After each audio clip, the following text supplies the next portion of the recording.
Hello everyone, my name is Lex and this is Tech Talk PH.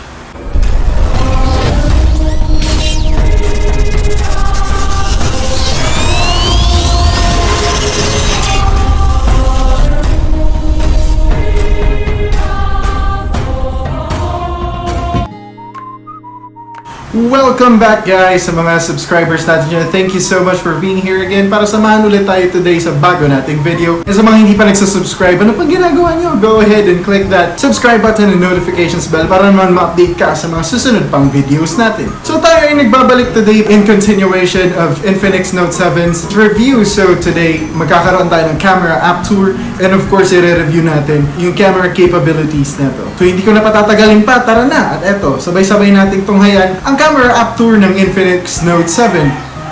Roll it! Nakagawian, nandito ulit tayo para sa camera app tour. At ngayon kasama naman natin ng Infinix Note 7. Kaya naman, i-launch na natin ng camera app. And sisimulan natin to sa mga shooting modes na po pwede mong gamitin using the back camera. So, the first one is actually the slow motion. And the only thing that you can configure here is the flash. Or you can control here the flash right there at the top and your access to settings. Actually guys, itong slow motion niya is 120 frames per second with 720p video quality. And then, meron tayo ditong short video. That's the next one. So you have here the access to settings, flash, of course yung length ng short video na po pwede mong i-capture on this camera. So it's either 60 seconds or 15 seconds. And then your filters right here. This one is actually the beautification mode. Here's the AI assisted configuration and then the level of intensity of the beautification that you'd like to apply on your video. And so next one is the video mode. So dito sa video mode, of course, yan, your access to settings and then next is flash and then here is the video quality which is always set to 1080p at 30 frames per second. You can also use 720p or 480p right there. And then this one is actually anti-video on. Hindi ko magets yung logic na to, yung pangalan ng feature na yan kasi ito kasi guys yung EIS niya.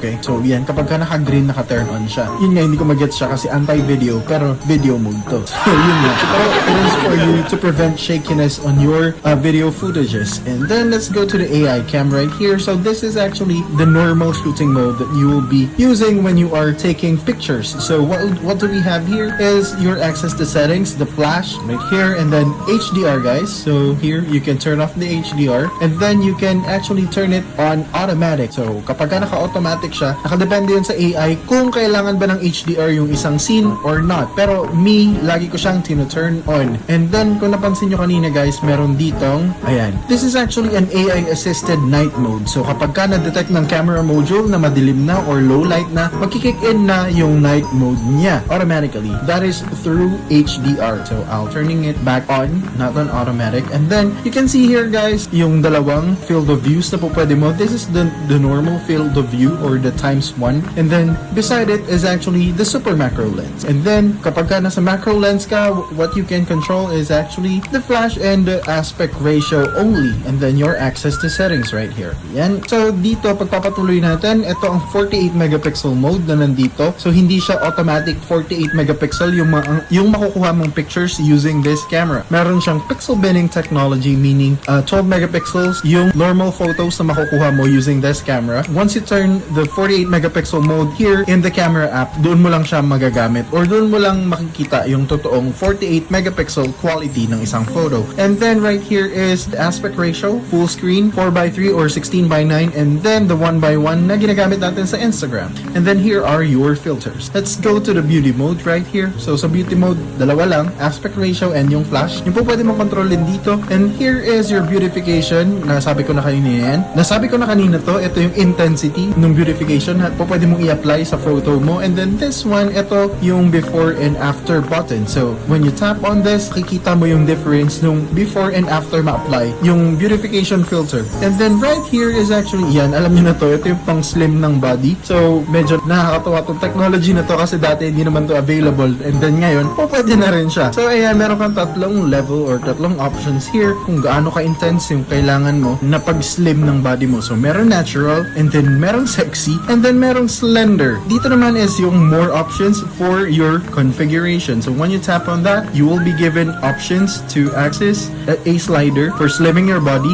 and then slimmer head right there. here, slimmer shoulders, and then slim waist, bigger butt, slimmer legs, and then lengthening of your legs or yung pampatangkad na sinasabi. Doon naman tayo sa bokeh mode. So dito sa bokeh mode, as you can see here, ang blur amount niya ay laging nakaset sa f4.0. That is the standard, guys, okay? But once you tap on this, magkakaroon ng slider where you can control the amount of blur. So that goes from f1.0 up to f16 right there. But of course, doon tayo sa natural, f4.0 lang. And then, sa taas naman na control mo dito is yung aspect ratio lamang and then your access to settings. Nothing else more. So, pumunta naman tayo sa super night mode. So, dito naman sa super night mode, from the word itself, alam nyo na yan, ine-enhance niya yung mga low light photos natin. But you have to be steady para makuha mo yung best results. So, here, control mo lang is yung aspect ratio right here and of course, your access to settings. Next is AR shot. So, napaliwanag ko na rin to doon sa Tecno Spark 5 Pro. So, what you can control here are different live stickers and of course, sa mga different characters. So, let's go to Panorama. So, sa Panorama, guys, alam nyo na to, this is a standard feature of phones, diba? Meron na rin ito. And this is being assisted by software. So, wala tayong masyadong makokontrol dito. Ikaw na lang yung mag-a-adjust pagdating sa lighting conditions, kung anong tipo mong lighting condition na meron doon, sa kukunin mong panorama. And then documents, dito po pwede mong i-capture, kunyari meron ka na crumpled na documents and you'd like to reprint it. So po pwede mo siyang picturean, tapos ayan, yung software na yung bahala. So what you can control here is the flash only. And then let's turn it all the other way around. So pagdating dito sa front-facing camera, babatiin tayo ng short video. So sa short video na explain ko na kanina, pero here, you have fewer options to play around with. So eto, nandito lang yung length ng video na po pwede mo i-capture. It's either 15 seconds and 60 seconds, just the same. And then here is your access to filters and your beautification mode. Right here, pumunta naman tayo sa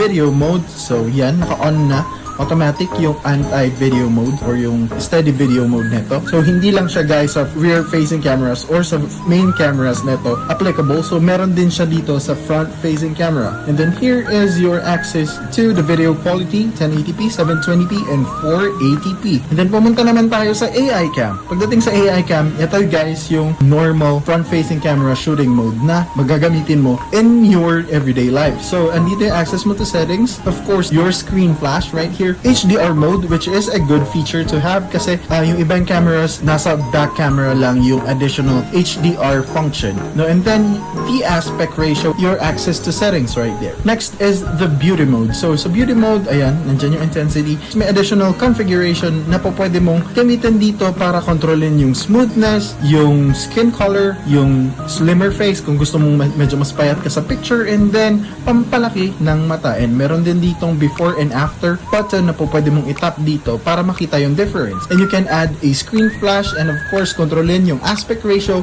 ng picture na kinukuha mo. Let's go ahead and go to the portrait mode. So, dito naman sa portrait mode, guys, wala ka na masyadong kakalikutin kasi AI-assisted yung background blur nito, and then you can control the aspect ratio right here and of course, your access to settings. Pumunta naman tayo sa AR shot. Nasabi ko na to kanina kung anong meron na features, kung anong klaseng live filters and faces ang makikita mo sa main cameras na to sa likod. Yun din yung meron siya sa front-facing camera. And then, pumunta naman tayo sa wide selfie. Wala man tong ultra-wide cameras, no, sa back and sa front. Pero at least meron siya dito na version na po pwede mong gawing panorama yung selfie mo for a wider field of view. And then, kung mapapansin nyo, merong isang button dito, and this is actually the Google Lens, which is a good feature to have since this is an Android phone. So, yun nga lang, guys, kapag kakinlik mo siya, mag-flip yung camera to the back cameras kasi hindi ito incapable of using the Google Lens, yung main cameras na. I hope that helps, guys. Back to you. Alam mo, walang halong biro at of course, hindi naman sponsored tong video na to, pero sobra talaga ako na-overwhelmed sa features and specifications ng camera na itong Infinix Note 7. I couldn't imagine na 8,000 pesos lang ito. And if I'm to compare it with Realme 6i with the same price as this phone, no, parang medyo mas okay tong phone na to para sa akin.